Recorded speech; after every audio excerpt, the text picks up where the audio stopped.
Ladies and gentlemen, from the murkiest depths of the Manning River, please welcome Glenn and Adam.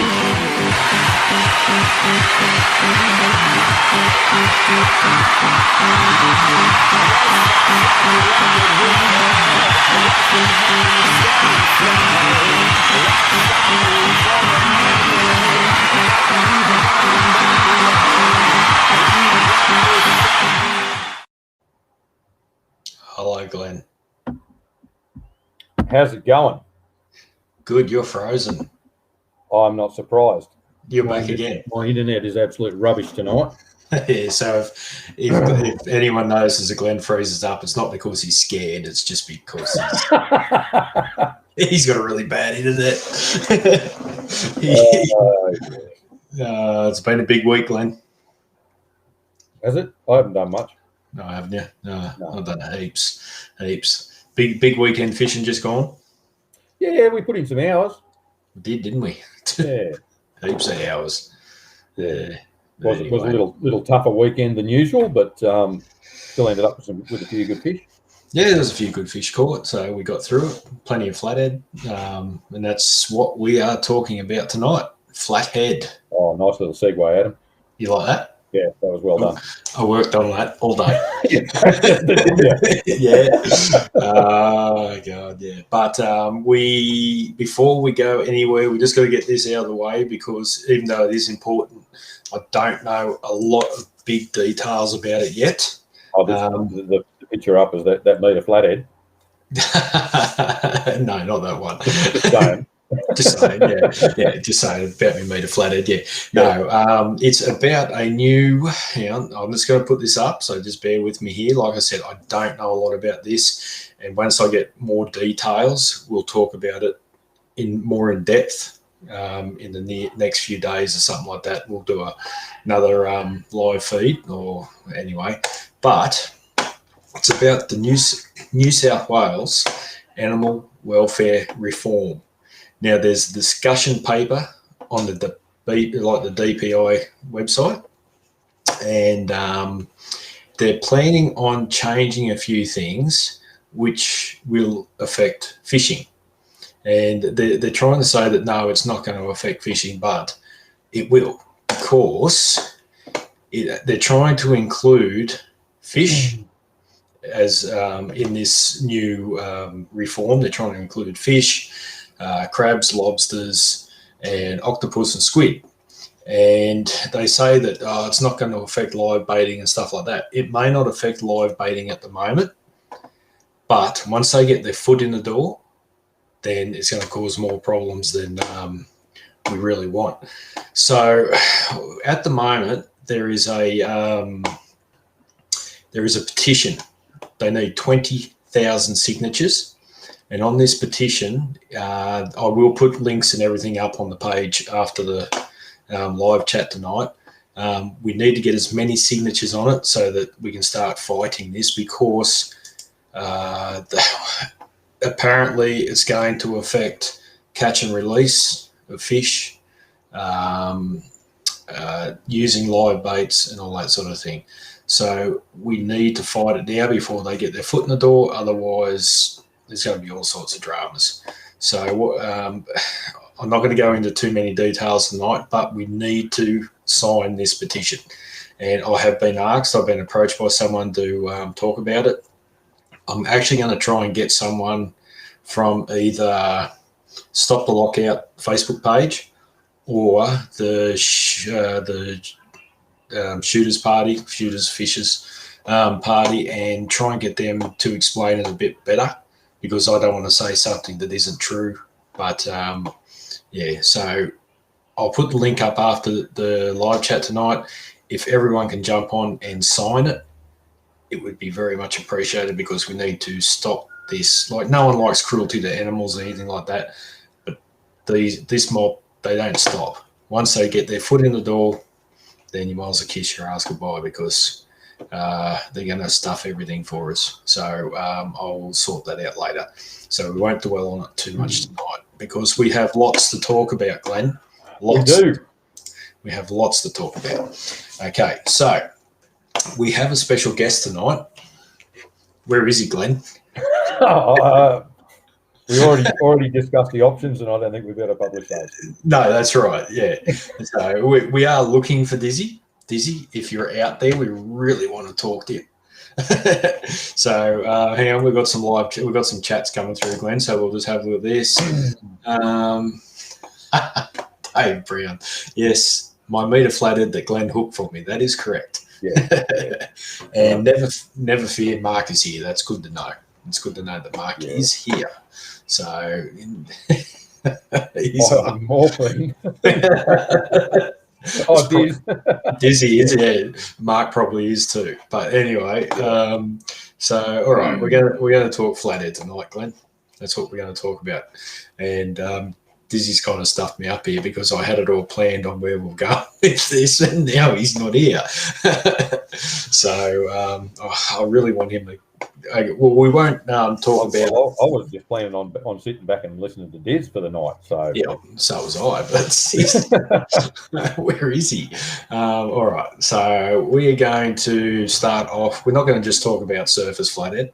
No, we're going to talk. Well, we should just mention to those that don't know. Darren Borg is as we refer to as Dizzy. Yeah, he's the one that makes our the HM lures that we use. Great bloke. Adam's probably give you a little background on his fishing history, which he's very well known for. He is. He's a 3-time AFC champion. He's a gun fisher when it comes to brim, jewfish, and probably flathead if he likes to spruik about it too. He's caught a few crackers apparently, but yeah. So he's the man. He's been making lures for years, timber lures and whatever like that. He's also had the FB35s. They're a great little brim lure, and he started making these bents. Well, okay, I'm gonna show Dizzy this when he gets back on later, but or when he comes on, not when he gets back on. But this lure right here is where it all started.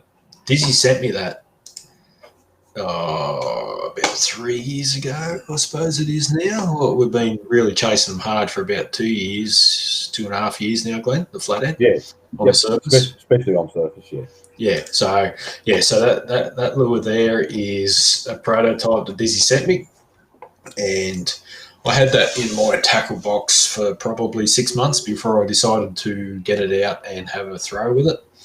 And about second cast, I hooked the flatty, and the third cast, I hooked the flathead. Fourth cast, I hooked the flathead, and then I was hooked. So yeah, So you hooked 4 flathead. I hooked plenty. Yeah, that's right. I hooked 4 flathead. So, and then it just went from there. We've just been going nuts on it ever since. So, it's pretty addictive. Well, those surface hits are pretty awesome because you don't know what's going to show up, do you? Oh, no. And occasionally we've even had whopping great big brim grab the damn things. Yeah, big brim have come up and grabbed them. Like we're talking 110s, 120s, like in size and lure, and they've come up and smacked them. They've even had cracks at the 180s, the old brim. But it's good fun. So I'm holding off on showing a few things here until Dizzy gets on. So we'll talk about deep water flathead first, Glenn. Wintertime flathead. So we'll go there first. I've got a clip here, and this is one of the most important things when you are looking for fish. And I'll just go have a look at this. Okay. We'll go through some chats before I go through this. Okay. Mesa, I'm only here to learn things. Okay. Anthony King. Okay, well, here we go. Anthony King, which is your favourite HM bent colour? Glenn, I'll let you answer yours and then I'll answer mine. Oh, look, the original very large one he made, which he stopped making because there was so much work involved. It was I can't remember what pattern he called that. It was a natural pattern. You're talking about the green mullet. Yeah. The green mullet in the big size. That was, because it was probably the very first one that I used and consistently caught big flathead on. Yep. That was always a favourite. But in saying that, the blue gar or green gar that we're using now, a lot of now, is just as productive. Yep. I've got a photo here for you, Glenn. Let's see if this is what you're talking about. Does that look familiar, Glenn? That's the one. That's it. Yep. Remember that lure, Glenn? Yep. You still got yours? I've still got it. Man, it's a mess now though. Well, see, that one there's mine, right? That's my lure. Well, obviously that one hasn't caught too many fish. Do you remember? Except your metery. No, I didn't catch my meteor on that one. Oh, did you? No. Do you remember when we went out the Foster and you took me to Jurassic? Oh, that's the one you got absolutely smoked on. I got smoked and got railed and lost it first cast. Yes. Yep. I remember sitting back and just going, oh. Yeah, so I lost it. Yeah, so that one there is the green mullet. That's the one that Glenn's talking about. And we should just tell people that was on a drag setting that you would cut your fingers trying to pull off the spool. Yeah, we'll see. We were using 50-pound leader and 20-pound braid, and I had the reel locked. You couldn't turn it by hand or anything, and it just railed me. That was it. Yeah. It was gone. Yeah, I couldn't stop. The only reason we fish that heavy is because we're actually casting over the top of loose rails and things like that. That's right. Yeah. So, well, okay. No, I'll keep that I've got a photo of that, but we'll just keep that for a minute. All right, so my colour. See, I started off with the pink bent, and it's always been pretty productive. I had a productive day on it there about 2 weeks ago, and that was on the 110, 120, something like that. Favourite would have to be the green gar because of the fact that I caught me meter flathead on it. You remember that, Glenn? Yeah, I remember that. Yeah, so I was there, Adam. Oh, were you? Oh, yeah. That's right. I'll have to send you a photo. So the green gar is one of my favourites, but the pink on any given day, the pink is definitely a go. Bright days, cloudy days, but sometimes you got to mix it up to natural or whatever they're feeding on, and we'll talk about that shortly. Okay, so I'll take that one away. What else we got? Hello, everyone. Sam, my first surface floaty on Sunday. Okay, here you go. I don't know if he's going to say first surface on floaty. Get that out of me. Can't stop thinking about it. Unfortunately, I'm going to have to cut back on work to fish more. I don't see a problem with that at all.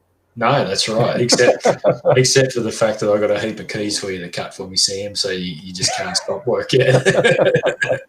But yeah, so if anyone needs any keys cut, Sam's the man to talk to. So 24/7 locksmiths.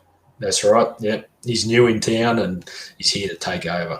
Sam actually rang me today about his surface flathead. Yeah, and it was on bend. Oh, it was. That's good. Oh, was it on the bend or a little diver that he was fishing super slow on the top? Can't remember. Anyway, but yeah, he actually got a taste of the excitement of actually having one come up and smash it. That one, he said, leapt out of the water by nearly 3 feet. Fair dinkum. Like it hit at speed and just kept going. Yeah, rightio. Oh, that's the go. Okay, Mark's got a question here. My flatty question: does Adam stick to one lure colour, and how long does it take him to swap copy the colour that you're braining?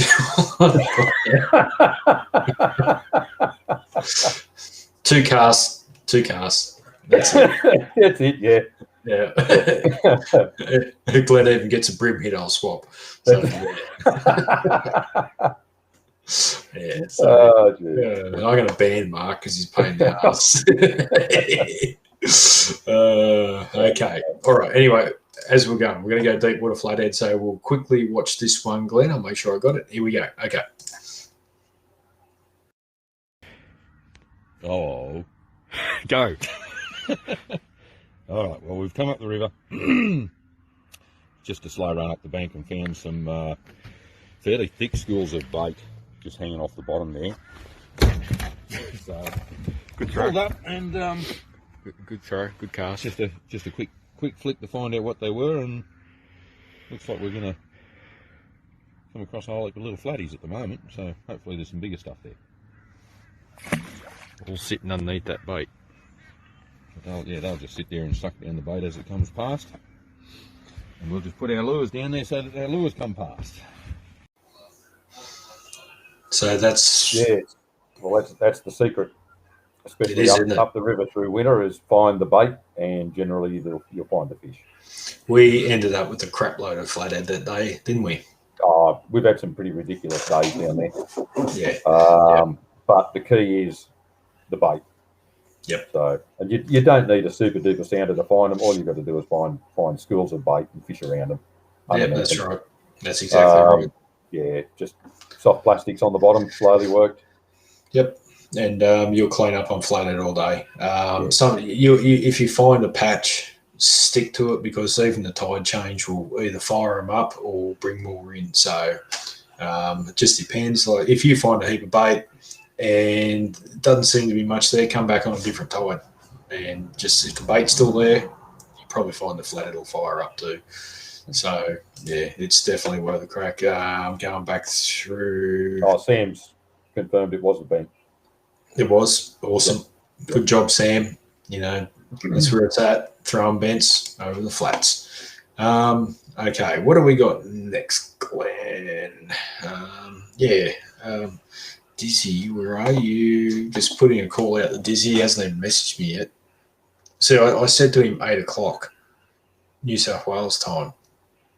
But I don't know what Queensland time is. Is it the same as us? We're all Eastern Standard at the moment. Yeah. So anyway, we're not on daylight saving yet. Yeah, that's all right. He's obviously got an excuse, so we'll let him be. He's probably watching, laughing. Oh, yeah, we won't say anything about the sponge bath. No, that's right. Yeah, we reckon he's getting the sponge bath, and that's why he's not on. Okay. All right, we'll have a look at this one, Glenn. This is a clip from. We're going sort of towards surface flathead again here. But before we go there, winter time's the best time to be chasing the flathead in the deep. Like when you want feeders, up high in the river in the deep water is winter time. Yep. Bloody oath it is. And don't think you can go too high, because Glenn and I have caught them up past the Bite Bridge in wintertime and caught plenty of big ones up there. Like, we're not talking metres, but we're talking 50s, 60s, good quality fish. And I've actually, when I've been bass fishing up a lot higher than that, even up above Abbott's Falls, I've caught them up there on plastics. Yep. And that's kilometres up into the pure fresh water. Bloody oath it is. They've got to be up there chasing shrimp and prawns and stuff like that, and whatever else is going down. Through some of the shrimp in the river are that thick. Flathead will just swim upstream, and get fat. Yep. Bloody oath. All right. Here's another clip of Glenn, because we like to watch Glenn. This one here, I think Glenn tells a story of what happened in this one. We'll have a look.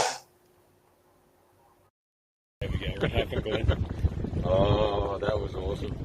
I threw right up in the shallows up there over the rails, and this thing come up and had a big swirl to start with, and then look at that. She come up and had a second go, and it hooked her really well.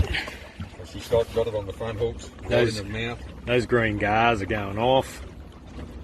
Man, she put it. That's the hardest fight I've had on a flathead in like forever. Look how thick she is. I mean, she's that deep through the body. Yeah, that's awesome. Let's get her on the mat. So can we go and catch some squid now? I need a break. Oh, look, she's ripped the shit out of the net. Oh, that's all right. That's that green gar, Glenn. That's the one. I remember. I specifically remember that fish. Yep. That's the one. I stripped the gears out on the reel, trying to crank that one in over the top of the leases, and she got her head down. Yep. And luckily, well, unlucky for her, but luckily for me, she actually arced down, and with me pulling one way and her the other, she actually head butted hard into one of the lease posts, and then she came to the top. But she released well. She was healthy. Yep. But yeah, that was pretty close to being dusted inside the rails on that one.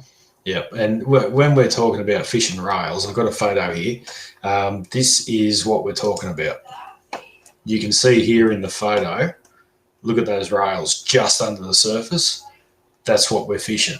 That's why we're using lock drags, heavy gear to try and rail those fish out of there before they rail us. Yeah. And the thing is, like, there's a set of 4 rails in that photo.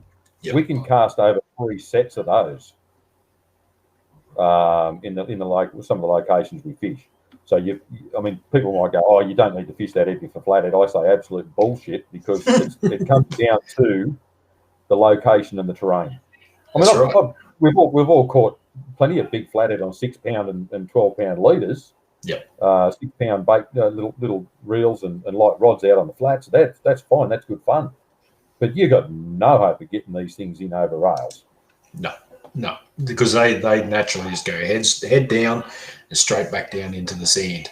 That's And so we had footage of one that I hooked, that I got out, like brought off the top of the rails, and then I backed off, and she got her head down and actually went down under the boat and under another pole. And that was the one I went swimming for the lure, because she wiped the lure off on the pole. That's right, she did too, didn't she? Yeah, and that was a good fish. That was a good fish, and they're smart. They know what they're doing, and they're bloody, especially after they've been hooked once. They're not easily fooled, and they'll bloody get down there and they'll rip those hooks out quick as they can.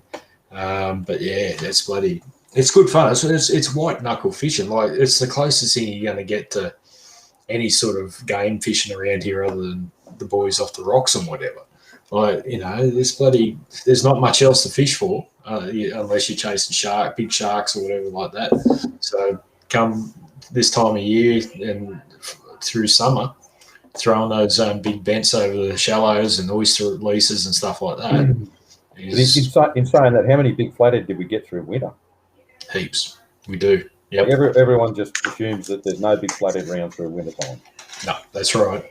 But well, I got my metery down there in Foster in winter, Yep.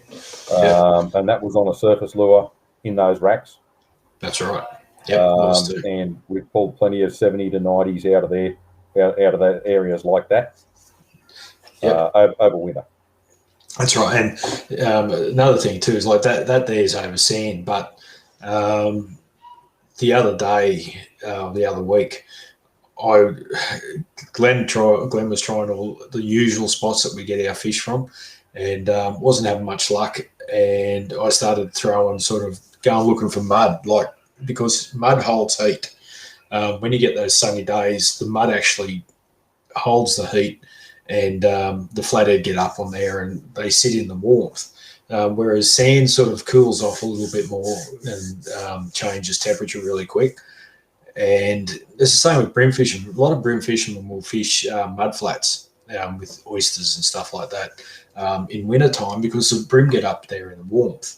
And so your terrain actually can change your day of fishing. And it just depends. You just got to try in different areas. If you're not having much luck in one area, you need to change and have a look at a different area, completely different, and just see what happens and keep an eye out. And there's some days that, you know, they won't be there. They're down deep or whatever like that. It just depends on your weather. And Glenn loves fishing southerlies, don't you, Glenn? Oh, absolutely. If I can't get out on a southerly, I'm upset. 30 knots plus is better. That's just a touch of sarcasm there for those that didn't pick up on it. Yeah, the southerly just ruins your day, because especially it's all right in summertime because the water's warm, but when you're going out looking for those really warm patches of water and a southerly comes up, it just sends everything cold, and that's it. Yeah. You know. So you better do a little check up on your comments there, Adam. Oh, sorry. Okay, yeah, we're talking too much. Yeah. Hang on, Mark. What's Mark got? I'll just ignore Mark. He's got 15 comments there. Is it true if you get spiked by a flatty, you rub the cut on its belly to stop the bleeding? I do not know, but we generally just use super glue, don't we, Glenn? Yes, definitely done that before. Yeah, we had to use super glue. Mark has got... my white braid was pink that day. Yeah, it was, wasn't it? Yeah. You were bleeding like a stuck pig. Yeah, all over your boat. So funny. Hey, Darren, how are you, mate? Are they tide dependent with what way they are sitting? Basically, do they always face into the tide? Glenn, you can have this one. Look, I'd say definitely not. As far as direction they're facing, I've drifted up on that many big flathead that are just facing in random directions to what the tide's flowing. Yep. Yeah. Even I think they just face the direction where they know the majority of the bait fish are coming from. Now, whether that's up a little clear channel in a weed bed, they might lay at the end of it sideways to the current. But yeah, I've seen so many big flathead just like take off in the flats, and you look at the mark in the sand or see which way they came out of the sand, and there's no real rhyme or reason to it. They just plant wherever they feel comfortable. Yeah. So I don't think direction. I mean, if it was a fast current, sure, they probably face into it to give them the extra take-off lift to jump up and grab something. But I mean, a lot of the places we fish are shallow water with not a great deal of current, so they can be facing any direction. What's Mark got here? Here you go. As long as the lure swims right, doesn't matter how heavy you fish. Well, not really for flathead, does it? But there is occasions where I've caught more fish on lighter gear than I have heavier gear. They can be picky. Yeah. I think it has a lot to do with your lure presentation too, because heavy gear can alter your lure presentation. Oh, it certainly can. If you're fishing a shallow diving lure or something like that, that relies on the lure to create the movement, definitely. The heavy leader will reduce the lure movement. Yep. So The bents are pretty reliable no matter what leader you've got them on, because you can just adjust the amount of action you give the lure by increasing the stab on the rod tip, things like that. Yep. So, all right, we'll have another quick look at a video. I don't know if this is going to be here. I haven't got a message from him, so he's for people that don't know, Dizzy has been in hospital, so he was supposed to be out tonight. He has got an excuse. Yeah, he does have an excuse, and I did say to him, "Do you want to still do this?" And he said, "Yeah, go ahead. We'll do it." But things come up, and something might have happened. So anyway, we'll see how we go. Fishing. What have we got here, video wise? Before you do that, Adam, just take a notice of the name change on there. Paddle pitch. That's exactly right too. Don't forget it. Like I ever would. Yeah. All right. We'll have a bit of a look at this one, Glenn. This is actually some terrain to look for. So people say, well, what terrain do you want to fish? Here's a bit of terrain. This is where I would start if I was just getting into chasing flathead on the surface. This is a bit of footage from you the other day.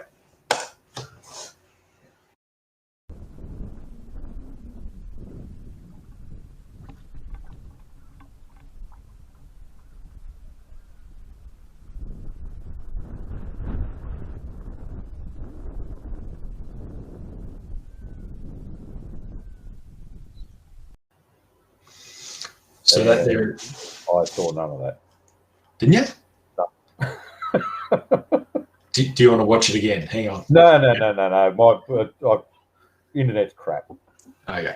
Well, what it was the shallow weed beds you were fished on. You end up getting one of your bigger fish from it the other day. Oh, okay. Yep. Yeah. So that's just a very large mud flat with shallow water, probably a foot, 2 feet deep in the deeper sections. Yep. And weed beds just dotted all through it. So that's a prime area for a flathead to lay and just pounce on potty mullet, whiting, small brim. And I think Shane Mason just mentioned about the brim on the big girls. We've caught plenty of flathead that have got small brim in them. Yeah, that's right. Exactly. Yeah, bloody oath they do.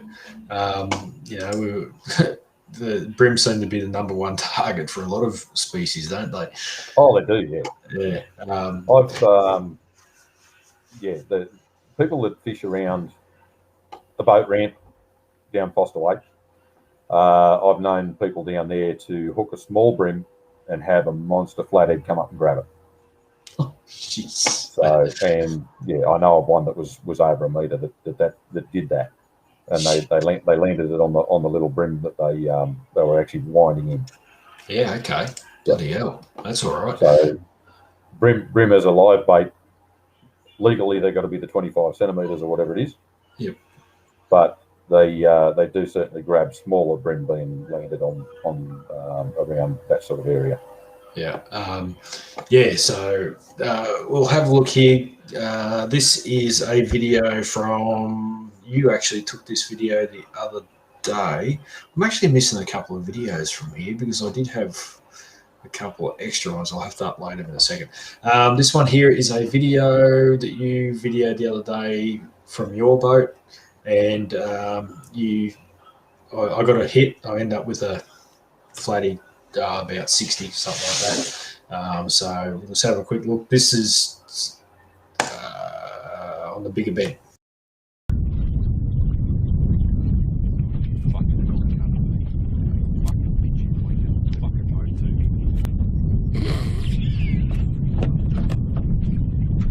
Adam's prepping to throw his rod down.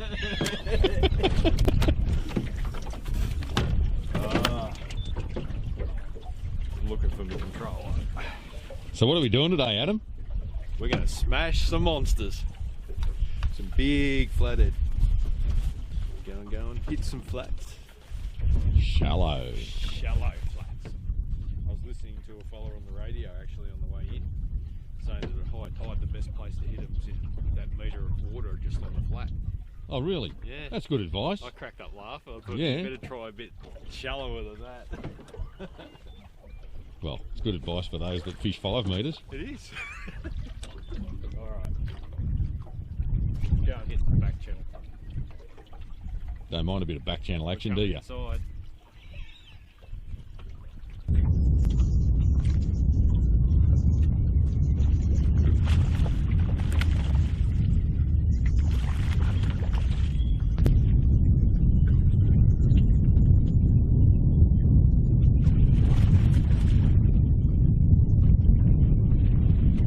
I bet you're glad you didn't set the net up now.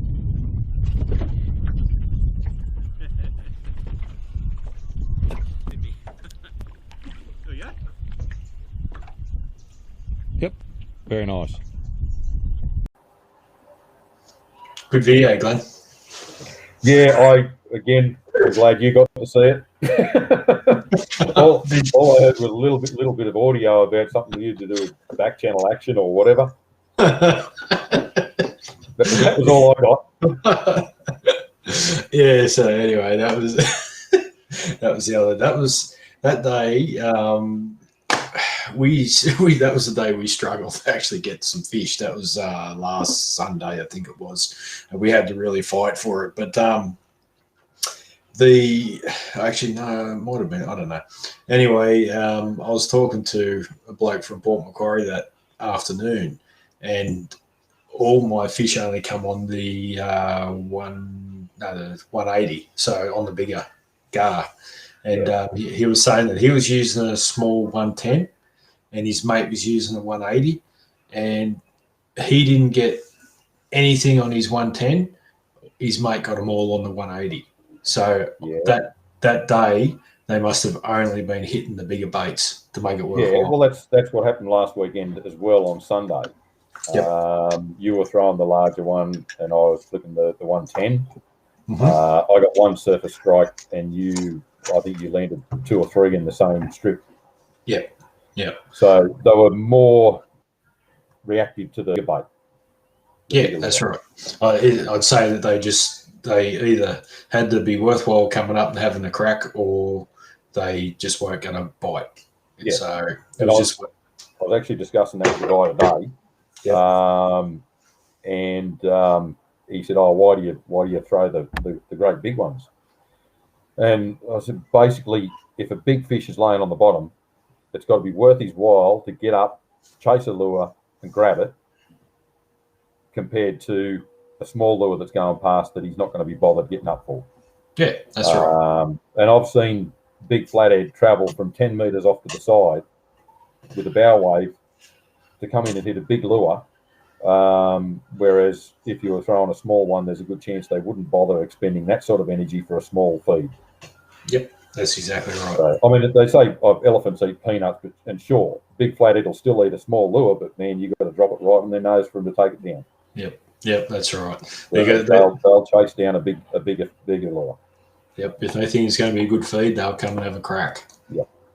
Yeah, 100%. Okay, I'm sort of just trying to skip through a few of these as best I can. Try not to drag it on tonight, but okay, what do we got here? Here's one. Darren, do you use scent on hard bodies? Do you use scent on hard bodies? Yes, we definitely do. Absolutely. 100%.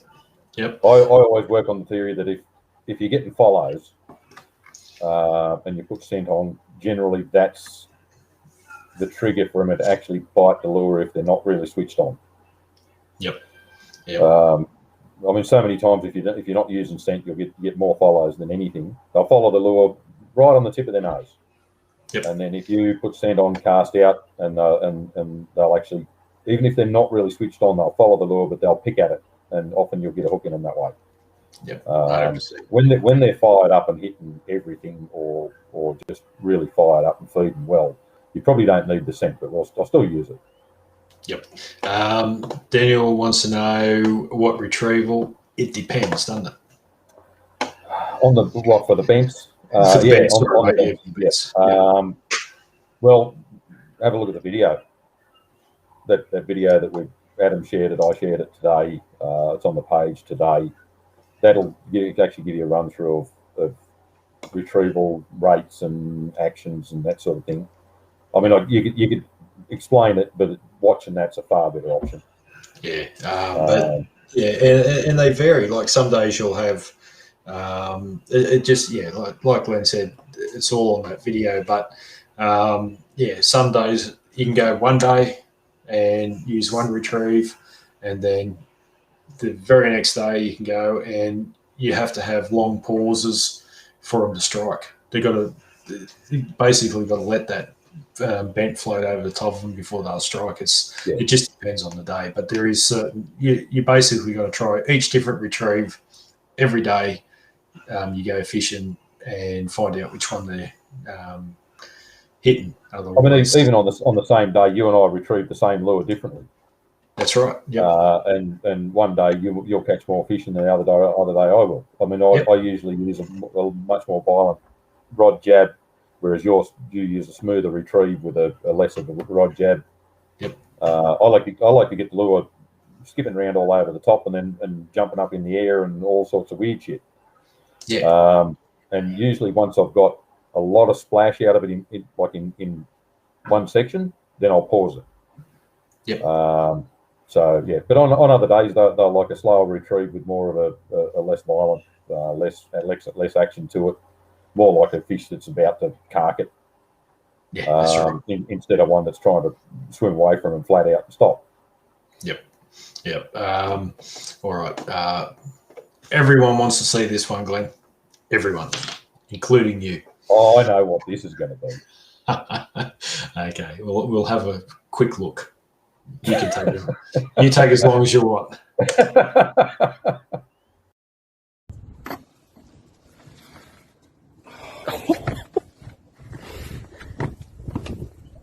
You have caught your first metery, Adam. I have to. You have caught your first metery. Easy, a metre. It's a metre. 1 metre. 35. So it's one metre 3 centimetres. Metre 3.5. HM bent. HM bent. I think that's about a 220 mil. It's got a rattle in it. Dizzy sent it to me one day and he said that one's going to catch a big one for you. He was pretty much spot on with that. It's busted up big time. So that was actually 180, but at the time I just couldn't remember what length it was. You were a little bit excited. I was. I don't know why. I did. I'll tell the story of it. I had to take my wife down to Harrington that day, and Glenn was down there fishing, and he said, "You want to come for a fish while you're waiting for Amy?" I said, "Yeah, rightio." So he came and picked me up on the bank, and we went straight up to a spot that we catch a few flathead out of, because it was actually blowing a really what was it, about a was it southerly today? Southwest of southerly, yeah. And we found this little sheltered spot that we just sat in, and we thought, well, we'll just sit here for the next hour and just cast, see what turns up. And I was mucking around and I started to burn and there's lure in. And I just stopped and I was talking to Glenn, and next minute this monstrous head just come out of the water, and I just turned my camera off. Me GoPro, I had the GoPro on my chest. I just turned it off, and this head come out of the water. It hit the lure and missed it. And I stood there. We were both just looking at this lure. Anyway, next minute it come up and had another crack, and I actually set the hook, but it come out, like it just come out of its mouth. I thought, oh no, I've lost it. And within a few seconds it come back up and grabbed it again. She was hooked then. It was only just hooked, but it was hooked. And yeah, and it just took it real slow. It didn't fight real hard. No, I mean, for the size of it, and the water it was in, I mean, that water was only a foot deep. Yeah, if that, yeah, that's right. Well, the other boat, which we're not going to get into at the moment, it doesn't need much more than about 10 inches of water to get up on the plane and go, and we couldn't drive out of there. No, that's right. It was too shallow. It was too shallow to run the jet boat in. So yeah. I don't know whether or not I just stopped it exactly on its head, or it might. I didn't see any bow waves, so I must have just stopped it at the right time. Well, the funny thing is, a fish that size in that depth of water can't lift its head up No. high enough to have a decent strike. No, that's right. So Yep. you've actually got to be lucky to hook them in that sort of depth of water. Yeah, that's right. And that's why often if they're coming in from a distance, you see the bow wave. Yep, and that's pretty awesome to see. That big... yeah. Anyone that's fishing shallow water with bents will see it. And then Yep. if you once you see that, man, that's it. You're done. You're hooked. Yep, exactly. Yeah, so no, that was a good day. And Glenn got a metery not long after. And we'll just have a quick look at the photo here. We already saw the photo of that one. Yeah, did we? Yeah, I can't remember. that's the one you had up first up. Oh, right, yeah. No, anyway. Yeah, so there's your metery there, Glenn. Look at that. Yeah. Oh, isn't that awesome? It is. It is awesome. Good photo. I wasn't there that day, but yeah. No. I actually had I think there was a tourist on the water close by, and I yelled out to him, and he came over and took the photos for me. I've got a release video here. He actually released it too. Videoed the release. Yeah, him and his young bloke. Yeah,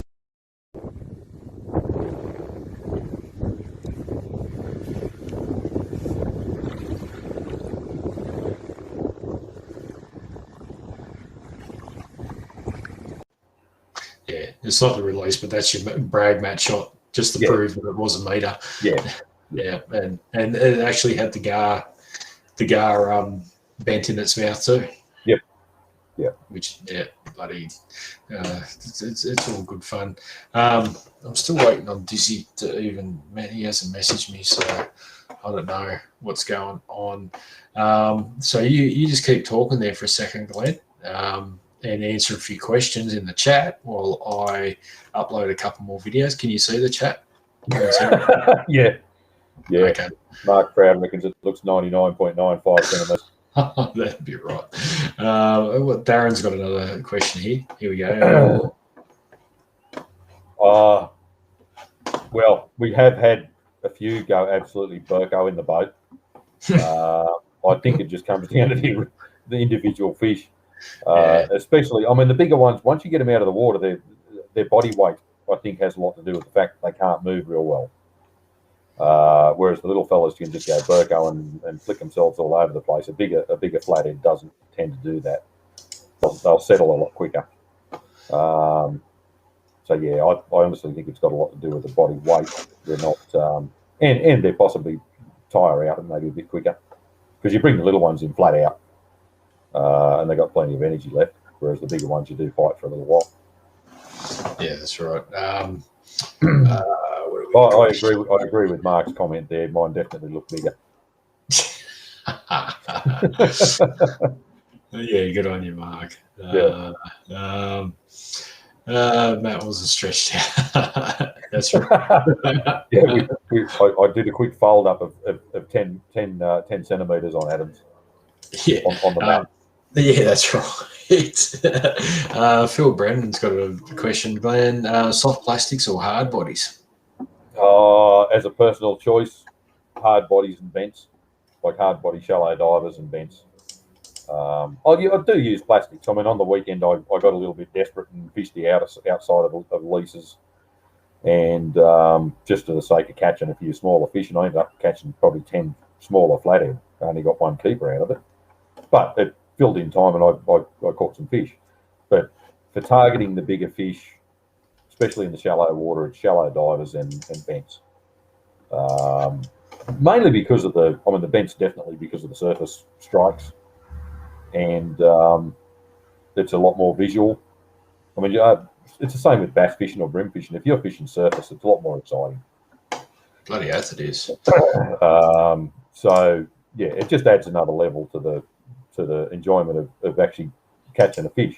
And when you're retrieving a surface lure and you're expecting a strike, yeah, I mean it's a whole new level.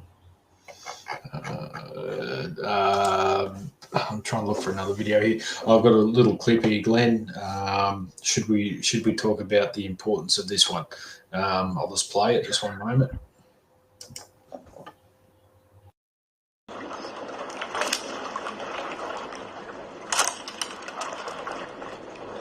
I got that.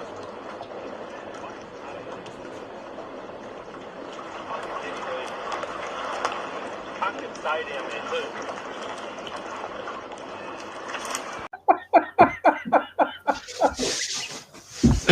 Oh, I'm so glad I was on the camera that day. Yeah. The whole idea of that was to get some good footage of basically cast, hook up, and landing and releasing some decent flathead. That's right. So I was in my boat, 10 yards away, and righto, camera's going, cast. Yep. Flicks his lure straight away down the lake. It went for a mile. That did. That was a good cast. It was gone. Yeah, then there was the big throwdown. That was, I fucking had enough. But yeah, you know, that was a good double jointed swim bait. That one. It was actually, yeah, and we never found it.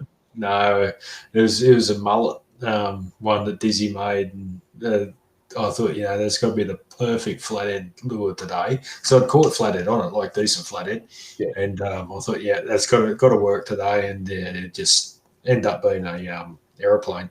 So it's gone. Yeah. Well, one of the little eagles that flies around that area might have picked it up because it would have been floating on top.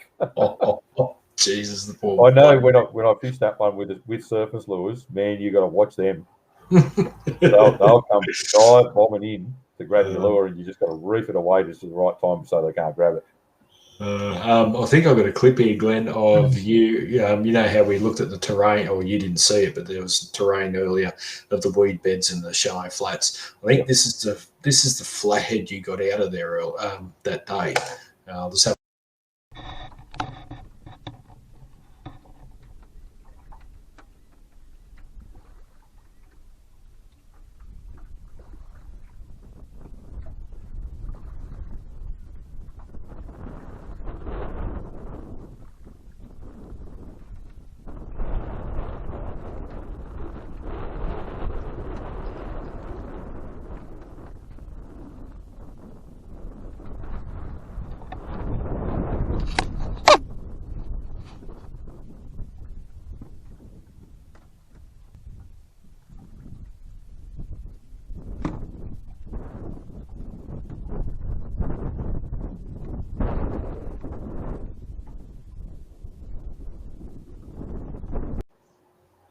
Did you see any of that? No.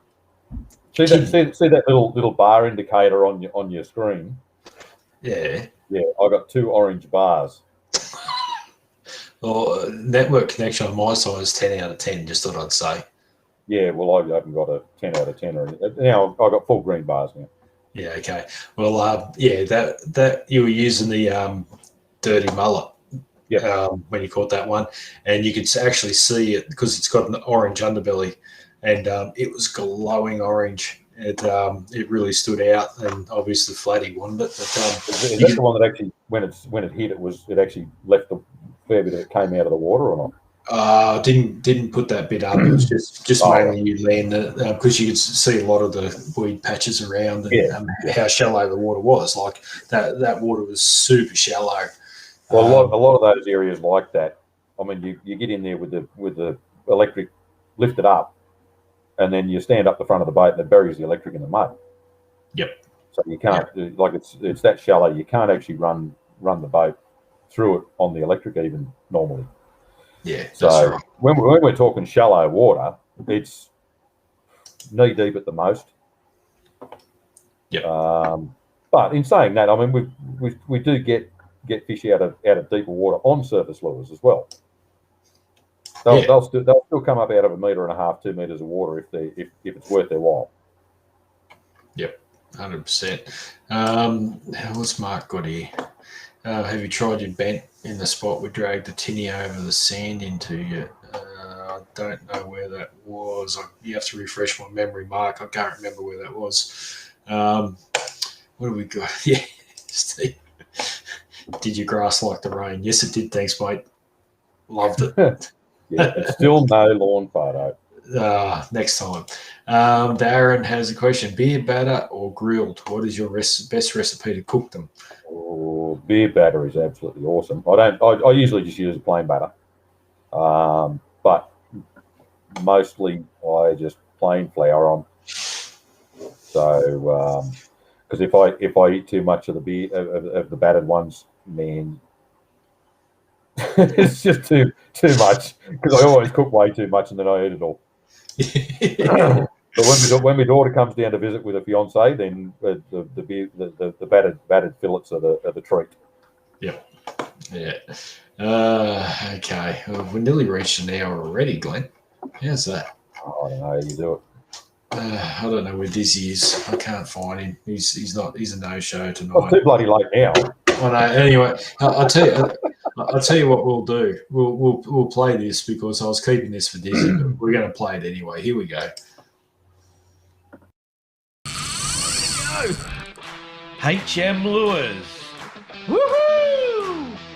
Aussie built lures for Aussie fish. Get them at hmlures.eckwood.com.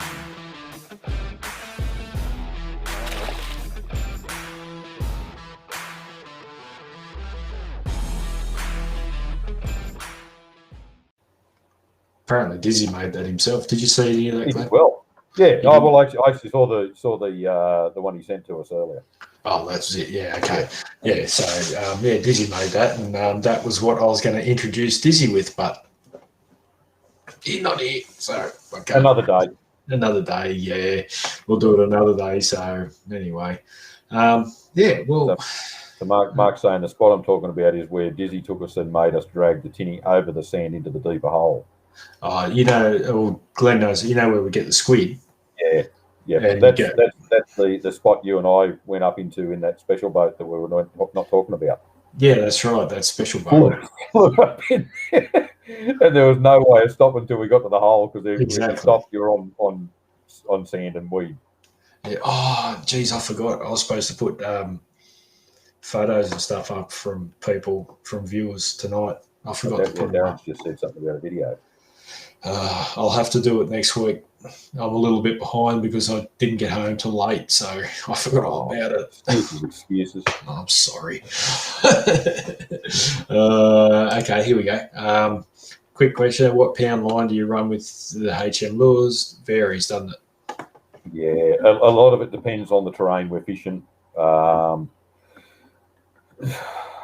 heavy gear is pretty much exclusively for inside leases, and that's 20-pound braid, 40-pound leader generally.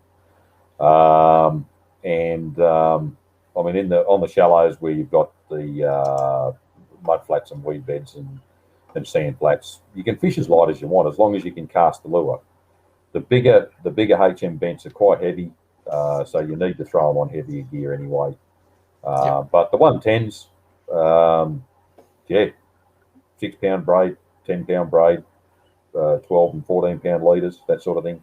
Yep. And that one that I got in the 94, I got in the lease last weekend, was on, I think maybe 10-pound braid and 12-pound leader. And that was actually still inside a lease, but I was throwing the 110, so it was I threw it on the lighter gear.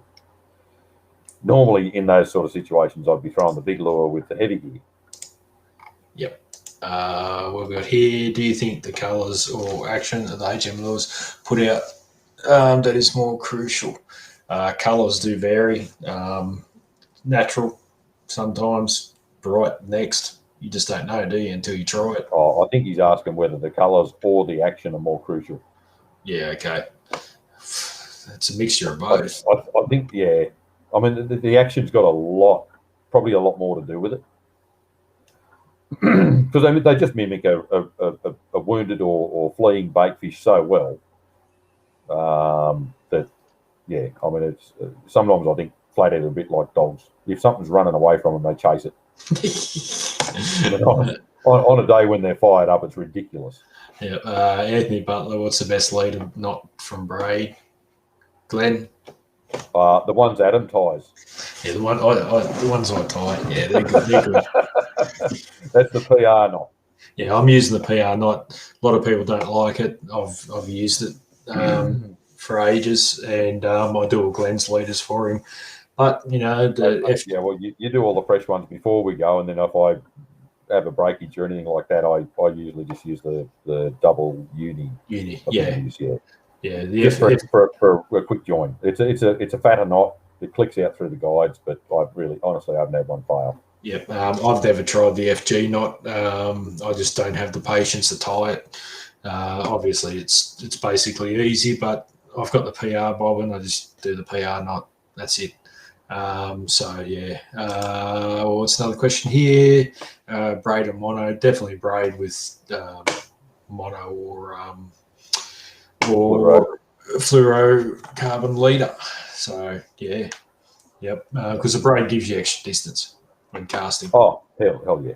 Yep. And I've been running about 4 meters of mono leader. For surface lures, the fluorocarbons actually sinks more. Yep. So for surface lures, I just try and stick with the mono. It's not quite as, it doesn't drag the lure down quite as much. Yep. When casting too, it helps to cast with the direction of the wind. The further you can cast, the better. A lot of our strikes come on the longer cast, don't they? Because you're not spooking the fish. Oh hell yeah. Yep. Especially, I mean, in the shallow water, if it's clear, man, they'll spot you from a long way off. Oh hell yeah. And they'll either just sit in the mud, and you can pretty much drift straight over the top of them until they take off right in front of the boat. Whereas if you're putting in long casts, you pull the boat up and cast a fan all around the area you think the flathead are going to be in, and then move down half that distance and do it and fish again. Yep. But I mean, you'll get a 40-meter cast out of these bigger ones with the wind. Yeah, definitely. And also, just off topic, water current, all that. It always pays to have plenty of current over the area that you're fishing. Sort of fires them up a bit. I've found it has plenty of water current. And what do they say? No flow, no go. No run, no fun. No run, no fun. That's exactly right.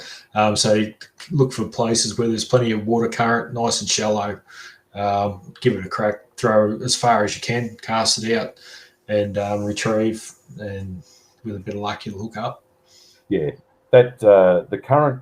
I think the more current, the better on the shallows, because they're used to the bait travelling past at some sort of pace. Which one, it doesn't give them time to decide whether they want it or not. They just automatically react and grab it. Yep. Whereas if there's no current and you're working it slowly past them, then they've got time to swim up, inspect it, and decide then whether they want to eat it or not. Yeah, I've had them. Well, Glenn's had it too. You cast out, you'll see the flathead follow it up. And if there's not a lot of current there, they'll just get there and they'll nose it. So they'll just come up, they'll nose it, they'll swim away, and if you rip it away really quick, they'll turn and come back, and you go to stop it, and they'll sort of look at it and swim off again. But yeah, sometimes you just don't give them that time to decide. Sometimes you just got to rip it through, and they'll just come up and hit it. Other times you got to give it a long pause. So it just varies, doesn't it? There on the day. So I think we've covered basically anything. Any more questions? Glenn, Mark, Adam had fun the other day. I seen him run. Yes, I did run run Mark. I did my car to end up on the other side of the road. That's what he's talking about. Oh, okay, yeah. Yeah. But anyway, so we've been here for 1 hour and 4 minutes, Glenn, and I think it's time that I went to bed and you went to bed, and that's it. Yeah, well, I might even duck down the river and see if I can scoop up some bait for me, some feeders for me fish. Good idea. Live feed it. They're gonna be a bit hungry. Yeah. So anyway, but so I think we've covered almost everything tonight, or basically everything tonight. So hopefully, we'll try and get Dizzy on again next week. Like I said, he has been a bit crook. So well, one of the fellows last week actually asked about, I can't remember who it was, asked about brim fishing. Yep. I mean, I can't help with that because I'm just not a brim fisherman. So So maybe Diz can add a few tips for that. Well, that's right. We can get him on there. Apparently, he knows a bit about bream fishing. I've heard that he goes all right. Yeah, I've heard he goes all right. Yep. No, 100%. It'd be nice to have a pro on the show just for a change. It would be, yeah. Other than your kind self, Glenn. Oh no, well, I was going to say you, but yeah, all right. Yeah, I know. There's a photo. Did I put that one up earlier? Enough sucking up. Oh yeah. Oh no, I thought you were going to put up. Oh yeah, that was your metering. That was just me holding it, wasn't it? No, that was your Oh no, that was in your boat. Yeah, that was in my boat at Foster. Yeah. So just on one more thing before we go, just on scent wise, that little tassel at the back of that lure there, that is where you apply your scent, isn't it, Glenn? On that one, yeah. Yep. Other than that, we apply it all on the underside of the body and on the sides, because that's where the flathead will come up and nose it, and around the tail. Just as a side note, I actually like that fly set up on the back, because when smaller fish come up, it actually gives them something to aim at or to concentrate on when they strike. You'll still get the 40, 50, 55s come up and hit that, but they'll grab the tassel instead of the whole lure. Yep. You tend to get those smaller ones on that back hook, whereas a big one can just grab the front, back, wherever. Yep. So right. you actually increase your catch rate of the smaller ones as well by using that. Yep. All right. So I think we can call it quits, Glenn. Not a worry.